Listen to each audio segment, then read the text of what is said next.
Hi, I'm Brad Phillips here with Puppy Steps Training, and today I've got Lexy in the crate with me, and we're going to be doing her demonstration. Very excited to send her to you this week. I'm sure that you guys are going to absolutely love her, and I'm very excited to show off all of her skills in this video. So you should have watched the first video before this. That link was sent in the email when we went over the go home instructions. That video goes over my 3 keys to success, the potty training and the crate training expectations. So make sure you watch that first, because especially those 3 keys, all of those are going to be applied in this video. So the format this video is going to follow is we're going to start with her manners, then we'll do the obedience commands, and lastly we'll finish off with the leash work. So once again, I'm super excited to show this to you and to send her home. As you watch this, if you have any questions, please write them down and let's set up a time to go over them. Make sure that you're prepared to follow through and bring Lexy home. So first manner we're going to go over are her gates and her doorways. So we have created an expectation with Lexy that every time we go through a house door or a closed door, come out of the crate, we go through a kennel or a gate, I expect her to hold an automatic stay. So I don't need to tell her anything. She just knows that she's not allowed to come through that threshold until I allow her to, or I release her. So what I'm looking for is I'm looking for her to be calm and in control. So I don't care whether she's sitting, standing, laying down. That doesn't matter to me. I do want her focusing on me and not just trying to push her way through. So if she just bolted through one of these thresholds, I am going to tell her no, go and get her and have her do it again. I don't want Lexy thinking that if she's fast enough or if she's sneaky enough, she can get away with ignoring me. I want to make sure that I set my expectations high and I help her succeed. And this is really going to build and help that impulse control. Now, as you get her home, you can adjust some of these manners to fit your guys' lifestyle. For this one, bare minimum, I would say keep it for exterior doors, because you never know what's on the other side, and coming out of the crate. These are times where we know that she's going to be excited, and we want to help her be in control. So I am going to let her out of the crate now. So if I open this crate door and she even puts a paw out, I'll just simply close it and tell her no. I want her waiting until I release her. And once again, our release word is okay. Once I let her out, we are going to walk over here to this man door. I am going to have her ring the bell, so that way you can see her ring them. We'll go outside, give her a chance to go to the bathroom, and then come back in. So that way you'll also see these thresholds with the house door. Which the nice thing is, anytime we're going outside, I typically have a leash on her, and so I can give her just a quick leash correction, or I can use my foot to block her. Whereas with the crate, I can use that crate door. But like I said, no matter what, I just expect her to show that she's in control. And if she breaks, I am going to help her succeed.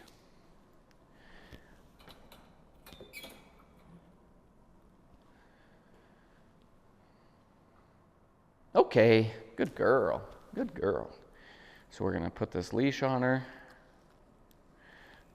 And your collar is getting too small, huh? So now we're going to walk her over. I'm going to have her ring the bells. Okay, outside, good girl. And I'm actually going to have her ring them twice here, so you can see. Okay, outside, good girl. And then we're going to go outside. So once again, I don't care what position she's in. She's just got to show she's in control. Okay, good girl. And then she can go out.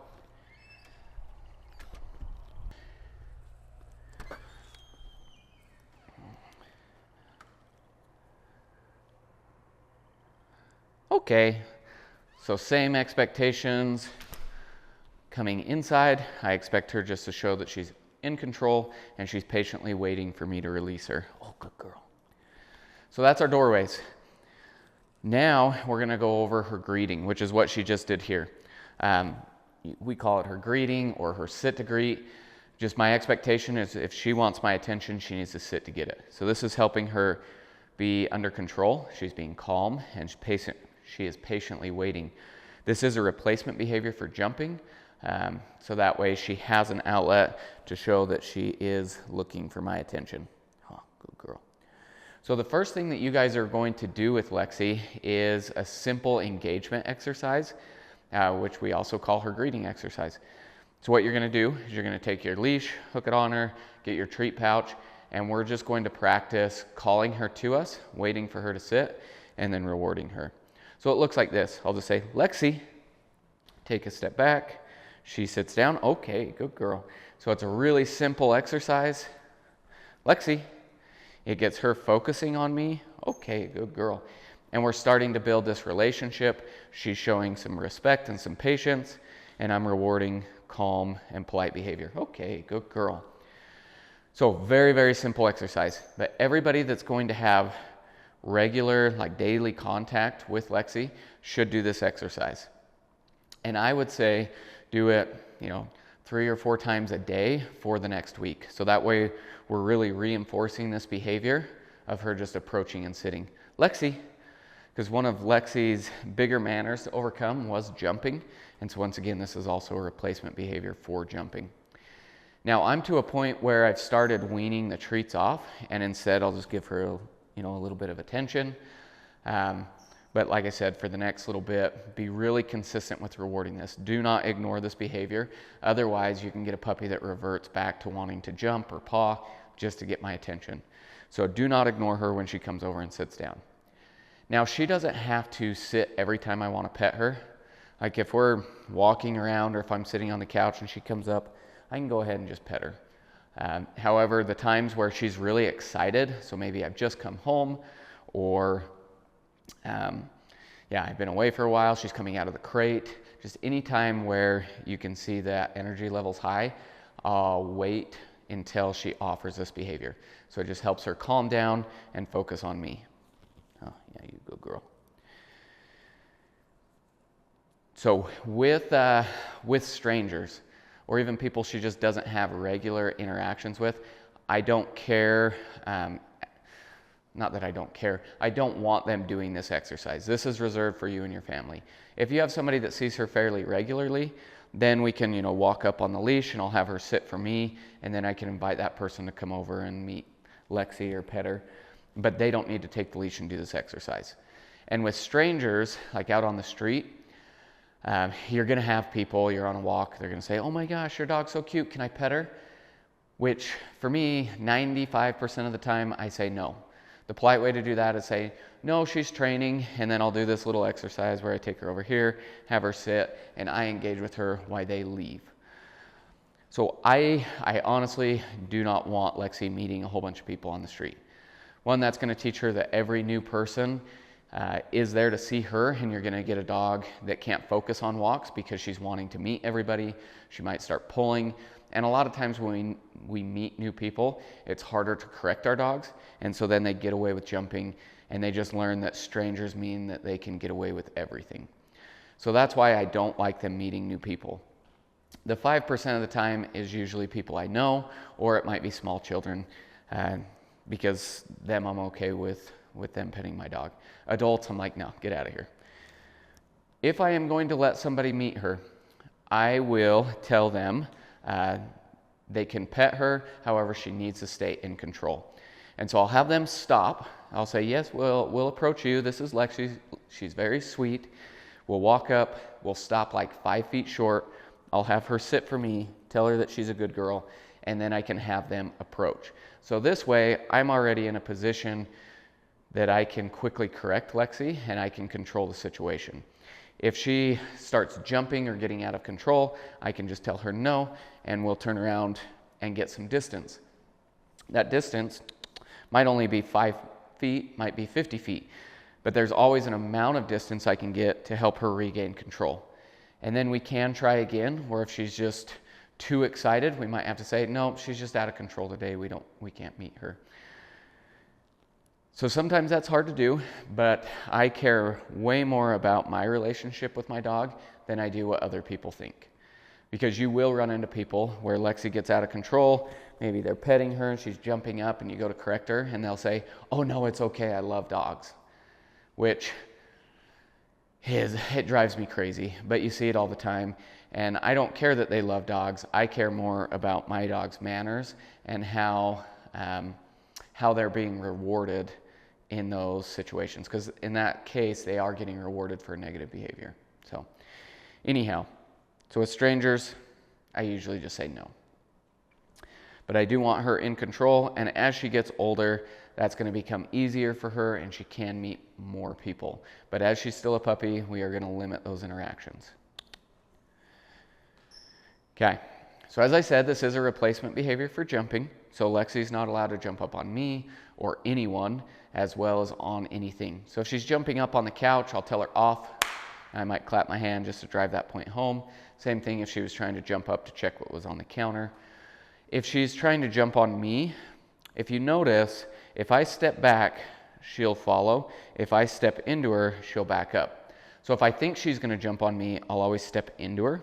So that way I restrict the space. And in that situation, my body language tells her that I don't appreciate that.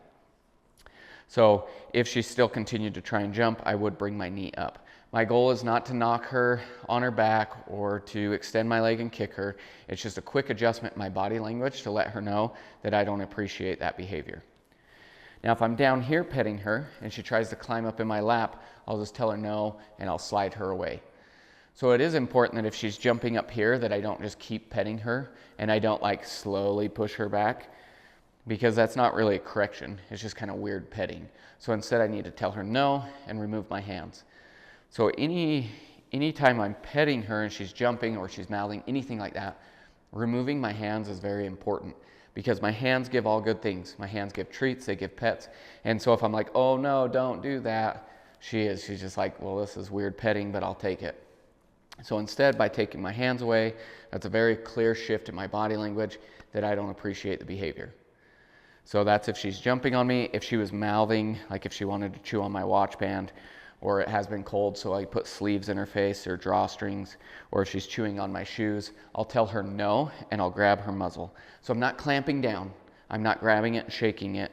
I literally put one hand behind her head, one on her muzzle, and I just tell her no, and then I take my hands away. So it's never to inflict harm. It's just a quick, I don't like that. So that's going to be a big one with Lexy. She loved to try and chew on or grab my pants. She loved to try and grab my watch band, my hands. We've spent a ton of time on her mouthing. So be prepared to tell her no. Don't let her get away with it. If she started like sticking my hands in her mouth right here, sometimes I'll even just grab her bottom jaw. So once again, I'm not hurting her. It's just, I didn't like that. And so I'll grab it. I'll kind of stick my thumb on her tongue. And it's just nope. And then I take my hands away. After a second, I can go back to petting her. Oh, that's a good girl. If she did it again, tell her no, and then I would stand up. So that's how I would correct mouthing. If I was walking or if I was sitting and she just came up and started biting my pant legs, I would just grab her muzzle, tell her no, and then stand back up. Okay. If she's chewing on something that she's not supposed to, like she picks up a shoe or a sock or anything like that, I will tell her no. And if it's something she can carry off, I can tell her drop it. But then I want to replace it, so I'll give her something to chew on. So it is very important that we try and match texture, especially at this age, or this stage, because she is teething, and so she needs to chew. And a lot of times she's chewing based on what she feels like her mouth needs. So if she's chewing on something hard, give her something hard, like a bully stick. If she wants to chew on something soft, give her something soft, like a toy. But if we can match those textures, we're going to match her needs and help her better understand what she's allowed to chew on and what she's not.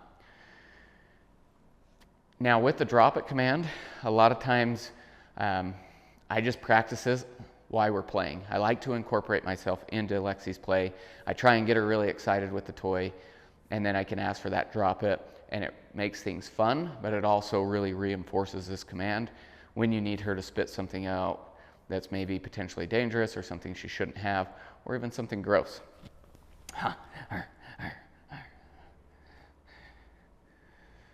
Which I already offered Lexy some treats, and so she's very quick to forget about the toy as soon as I pull out food. So, Lexy, drop it. So here, no, she ignored me. So I'm going to tell her no and take it away. Notice I didn't yank that out of her mouth, but I just gently took it away. If she was holding on to it, I would just curl her lips around her canines. But that she kind of just, like halfway wasn't listening. So now we're going to try it one more time. We'll wait for her to actually chew on it. Lexy, drop it. Good girl. There you go. Good girl. Good girl. Okay. So like I said, she's not in a super playful mood right now. Yes, get it. Get it. Like I said, as soon as I pull out treats, she's like, nah, I don't want to play. Just give me food. Okay, good girl. See? There we go.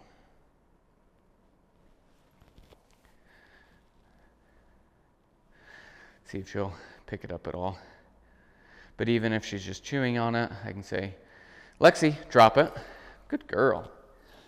I should be able to say good and then take the toy away. Okay, good girl. No? Okay. Let's, just for demonstration's sake, I'm going to grab a bully stick. A little higher value. Maybe she'll hold on to it. Yeah. Maybe. I'll let her chew this for a second.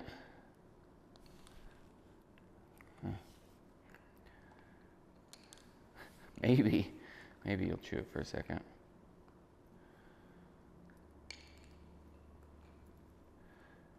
Lexy, drop it. Good girl, good girl. So just like that, she let go of it, looked at me, that's exactly what I want. I'm gonna do this one more time with her. Lexy, drop it. Good.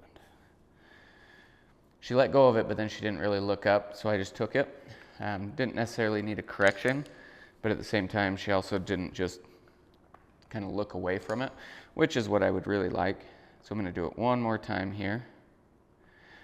And if she was being like a punk with this and didn't want to drop it, I might even just hold on to it and practice this. So it's, Lexy, drop it. Good girl, okay. And I'll just give it right back to her, and we'll do this a couple times. Lexy, drop it. Good girl. Okay. Lexy, drop it. Good girl. Good girl. Okay. So you're going to want to practice the drop it a lot with different things and make it fun. We don't want to just use it when she's chewing on something she's not supposed to. So, mealtime manners. Anytime I feed Lexy, I expect her to hold an automatic sit stay.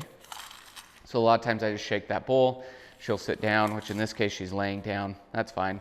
But I should be able to set this bowl down and stand back up.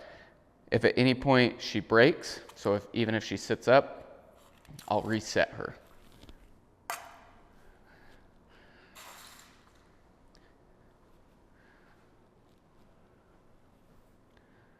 Okay, good girl. So okay, releases her, and she's free to eat. Now, I don't typically take her food bowl away. Sometimes I will come up and pet her, or I'll throw treats in there just to make this a positive experience. But just so I can show you this one more time, I am gonna take her food. I'm gonna reset her.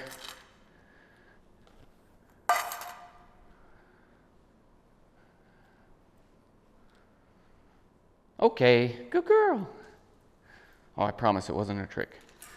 So I just wanna make sure that she's not gonna be resource guard or be aggressive with her food. Which we do that with toys and with bully sticks, just anything that she could potentially guard. I want to make sure that she doesn't have any protective behaviors there. This also kind of goes into grooming and handling. We spend a lot of time kind of putting her through the ringer, handling her paws, her ears, her least favorite, the muzzle. Oh look, you got two teethers coming in. Just making sure that she can be comfortable, especially because she's a doodle and she's going to have to be groomed. So we spend a lot of time on handling, a lot of time on brushing, clipping nails, trimmed her paw pads and her face, just helping her be okay with being put through, just being handled. Her least favorite is her muzzle. Nope.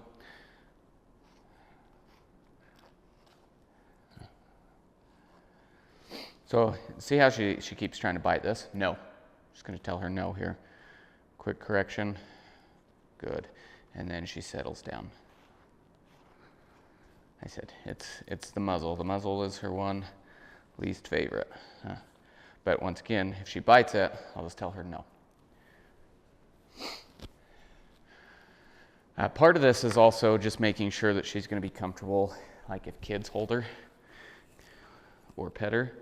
I don't want her thinking it's okay to chew on them. So those are her manners, and that's what I want you to focus on these first couple days. Make sure that she can adjust and decompress, but that she is being well-mannered. And now we'll jump into the obedience commands. So the first command we're going to talk about is her place command. So when I ask for this, I'm just going to step near. I'm going to say, Lexy, place. Good girl. When all 4 paws are on, I'll tell her good or good girl, and I'll give her a treat. Now, this is an automatic stay, so I don't have to tell her to stay. She should just do it. And she should be able to stay there for a few minutes with various distractions. Now, depending on how difficult the distraction is, that will determine how often I come and reinforce it. So if it's just me and her in here, and maybe I'm doing the dishes, I'm not going to reinforce this behavior or this command near as often as I would if my kids were in here, or if I had other dogs and they were running around. When I reinforce it, I just come back over and tell her good and give her another treat. Now, I do not give her a treat when I release her, because I want her to think that she's going to get way more treats by staying on that place than coming off. So this is my favorite command. I love the place command. I think it's super useful.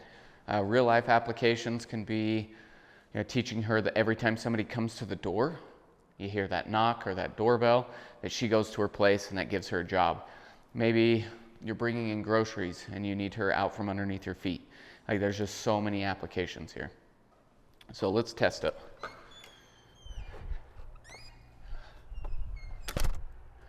Leaving the room, and then somebody knocking. You can see that she's just comfortable hanging out there. Good girl.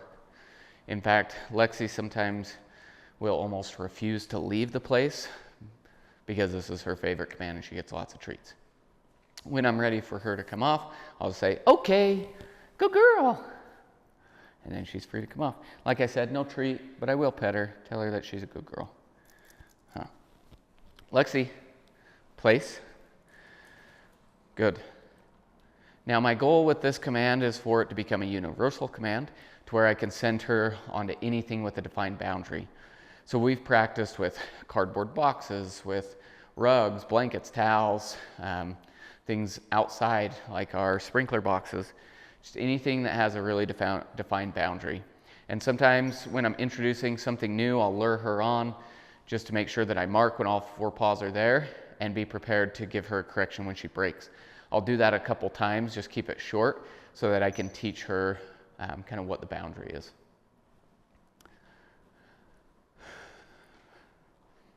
Okay, good girl. Good girl. Okay, very similar to place would be the crate command. Lexy, crate, to which I just point and say crate, and she goes in. She gets the treat when she goes in, not when she comes out. Okay, good girl. Oop. See, she's very, very good at guessing. Lexy, good girl. Crate, see, guessing, not listening. Lexy, good. So sometimes it's really good to practice with these in close proximity. Okay, so that she has to listen to what I'm telling her. Crate.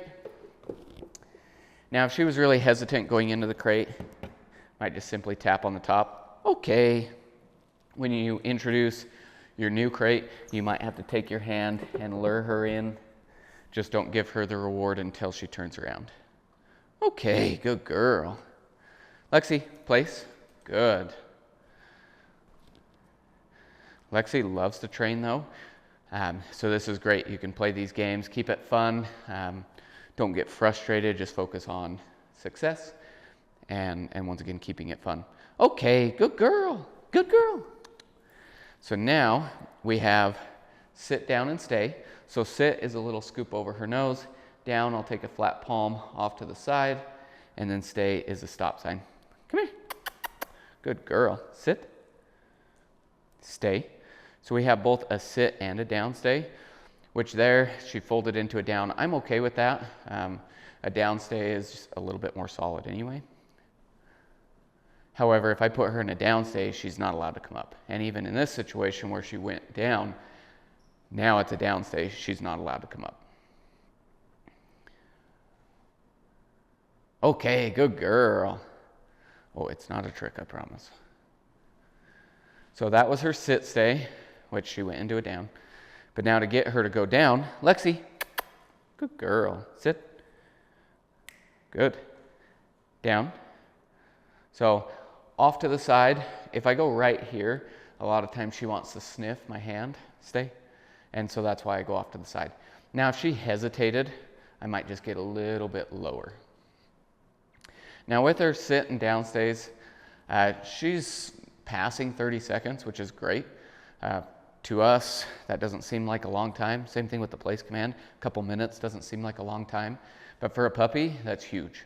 But don't be satisfied with it. Always try and improve. Always add our 3Ds. So that's distance, duration, distraction. Those are what build a solid stay. Okay, good girl.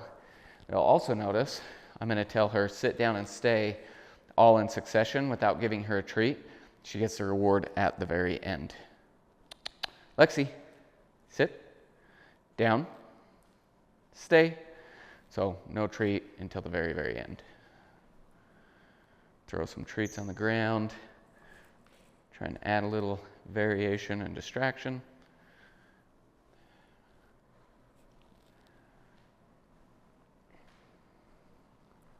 Okay, good girl. You can eat them. Huh. Now, so with the down, like I said, if she doesn't do it and she's hesitant, I'm just going to get lower. I don't want to sit there and go down, down, down, because that's going to diminish the command. So just adjust our body language to help her succeed. Now, if we're working on these stays, and she breaks, once or twice, that's fine. We just tell her no, have her do it again. If she breaks a third time, it's too hard. And so I need to scale back whatever we're working on, whether that's distance, duration, or distraction. Whatever's going on, it's too hard. Even if she did it 5 minutes ago or even the day before, we need to scale back and make sure that we get a success. I don't want her to break a fourth time. Even if that means that I need to be right here and tell her stay, okay, good girl, and just get the simplest behavior. I want to make sure that I get a success versus pushing her until frustration. So now, let's do a leave it command. We're going to pretend that, oh no, I spilled these treats on the ground. Come here, Lexy. She's wise to my games. Lexy, leave it. Good. So once I tell her leave it, it's forever forbidden. She's not allowed to go and sniff them or check them out, even if we keep walking past them. Lexy, I want her to completely avoid them. So these are even treats that we give her. And so I like practicing with food because this is kind of a, once again, real life application. You're in the kitchen, you drop something you don't want her to get. Even if that's her own dog food, I want to be able to tell her leave it and have her obviously leave it alone. Good girl. A lot of times I use this on walks. She goes to pick up garbage or something gross. I can say, leave it. And then, oh, good girl, good girl. She should completely leave it alone. Anytime I'm using food like this, it becomes more challenging when I go to pick it up. Because once again, my hands give all good things. So once I put my hands there, sometimes they think, oh, that must mean that I can come check it out now. So if she does that, then I might just simply kind of back her up. Or if she'll just sit and doesn't try and eat the treats, then I can reward her. But if this was something that could be potentially harmful, I would rather back her up. Good.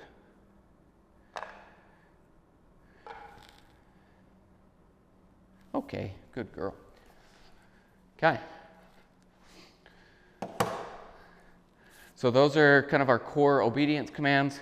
Now we're going to go over her leash work. So we're going to cover heel, the long lead, off leash, engagement, and then we'll finish up with her recall command. So I do need to adjust the camera angle, so I'll do that and we'll jump back in. Heel. Good girl, Lexy. Okay, so we're going to talk about Lexy's heel now. So the heel is for you. This is not how we exercise Lexy. This is how we get from point A to point B. This is focusing on attention, and she's got to be in control. Good girl. My expectations are that she's right by my side on the left side, focusing on me, keeping pace. So if I speed up, she should speed up. If I slow down, she should slow down. Good girl. Good girl. When I stop, she should stop, and she should sit. If she doesn't, I can ask for it. Good. Good girl. So the purpose, once again, of the heel is to get past distractions or to get from point A to point B. Out of everything that we've taught Lexy, this one is going to take the most time to transition over fully. And that's because it is so relationship based. If we want Lexy to completely ignore a heavy distraction like another dog passing, she has to trust us that we are going to take care of her. So she has to build that relationship with you before she's going to give you like this spectacular heel.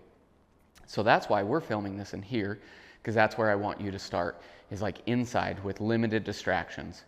Even if that just means we're doing circles in the kitchen. We're just focusing on Lexy paying attention to us. And every time that she makes eye contact, I'm going to reward her. So if I tell her heel, oh, good girl. So I'm giving her a lot of feedback. Good girl. Good girl.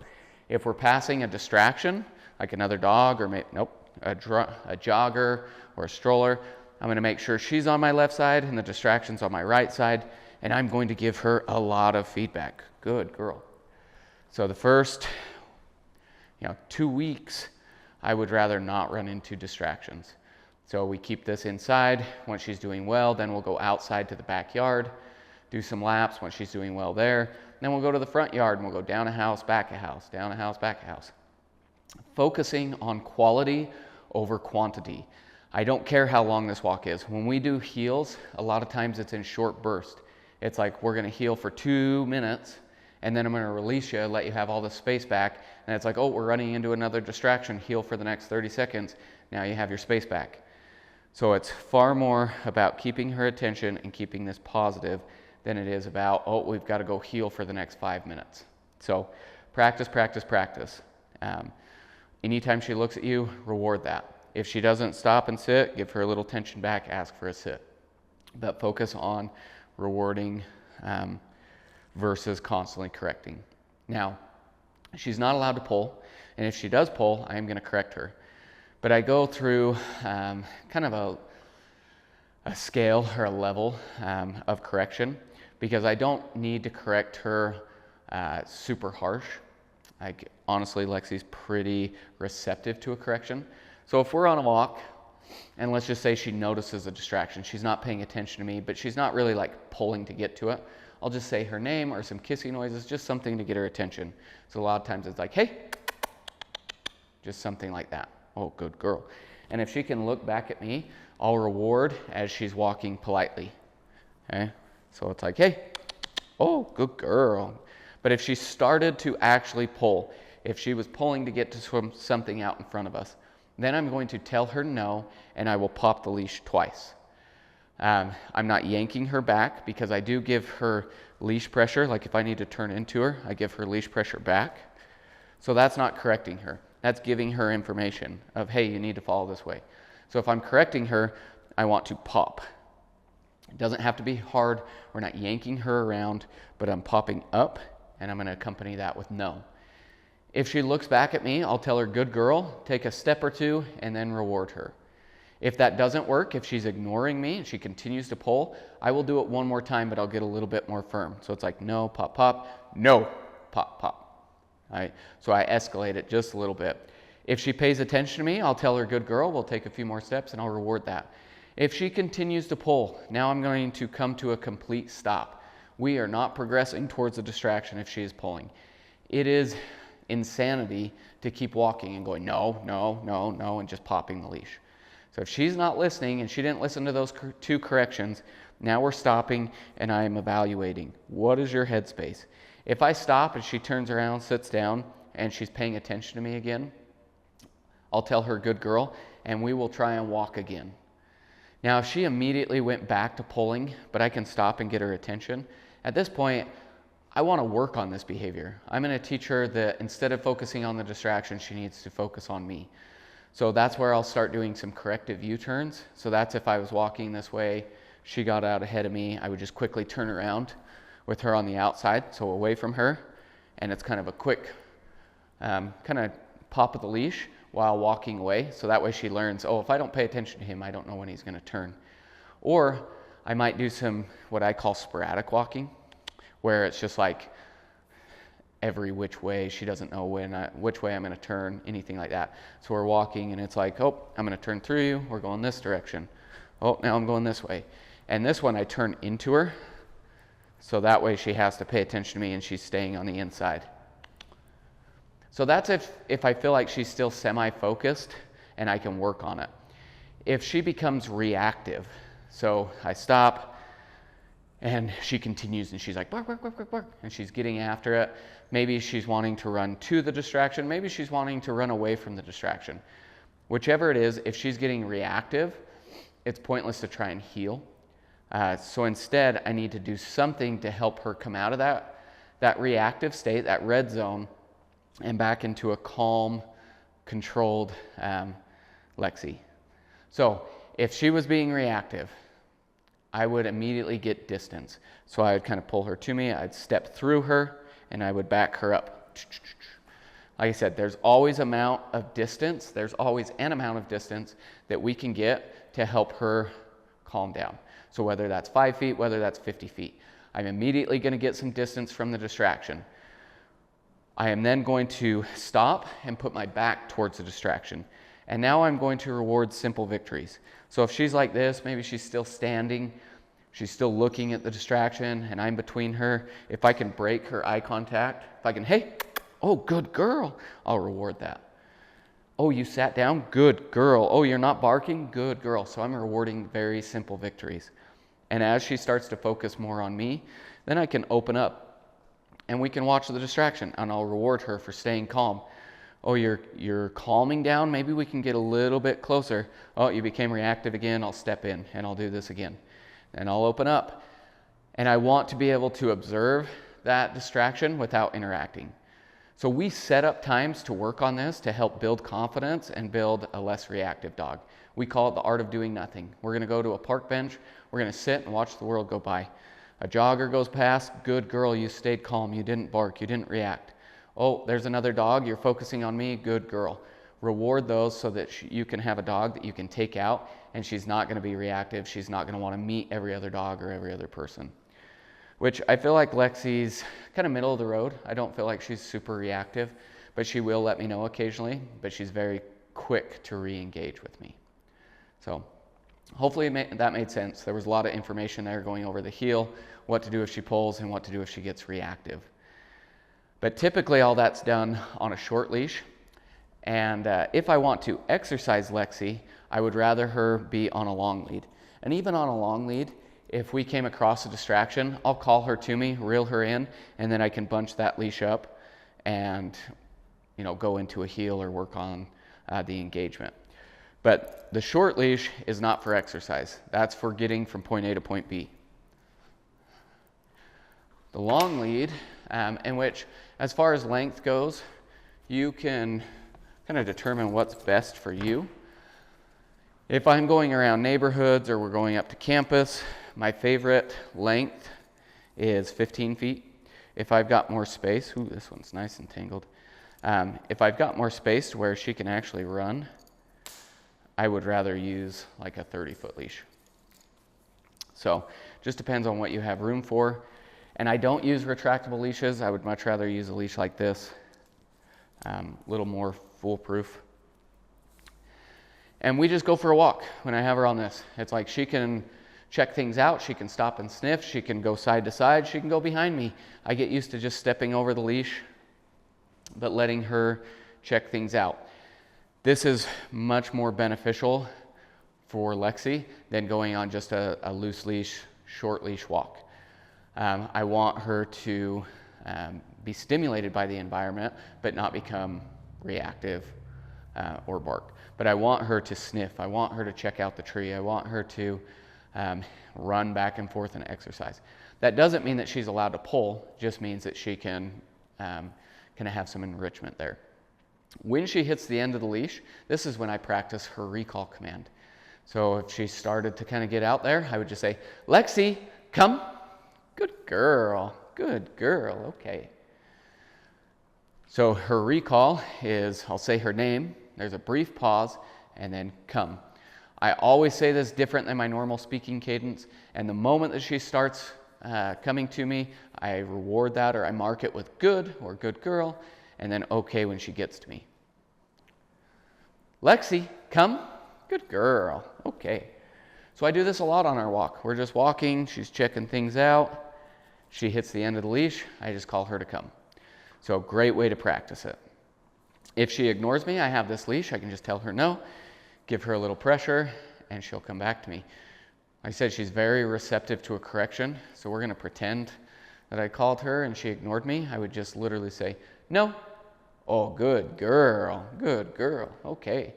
So that wasn't very much pressure at all. She's very quick to give into that. Lexy has a great recall. We've practiced a lot, and we practice a lot on a long lead. So practice. You can go out in the yard and just walk her around and just practice this recall. Once she's doing really well, then you can let her off leash. But if you let her off leash, you no longer have the leash to reel her in. So you have to be prepared to still follow through and go and get her. I never ask for the recall command if I think that she's going to fail and I am not prepared to follow through. So if she was down and had her head in a hole, I'm not going to just start screaming at her to come. The other thing is if she doesn't listen and I go and get her, like I said, I'm always prepared. I'm not going to ask for it unless I can follow through. I'm also prepared to reward her when she does finally decide to come to me. So even if I had to tell her no, I got 90% of the way there, but that last 10% she saw me and started coming towards me, I would say, oh, good girl, and I'd start walking back so that I could reward that final act of coming to me, because I do not ever want to reprimand her for coming to me. So let's see here. She's definitely getting tired. Lexy, come. Good girl. But if she ignored me, I would tell her no and go and get her. If I did tell her no and I got all the way to her, I would take her either by the collar, I'd hook a leash on her, but I would say, Lexy, come. Oh, good girl. And I would guide her towards me while I walk back so that I can make sure that I end on a success. I never want to just get frustrated, clip the leash on her and tell her, let's go. Because then I just created a negative association with that recall. And I always wanted a positive. I always want it to be positive when my dog approaches me. Lexy, come. Good girl. Okay. So that's all of it. A lot of information. Please don't hesitate to let me know if you have any questions. Thanks again for allowing us to train Lexy. She's just been a ton of fun, and I know you guys are going to really enjoy her. Thanks.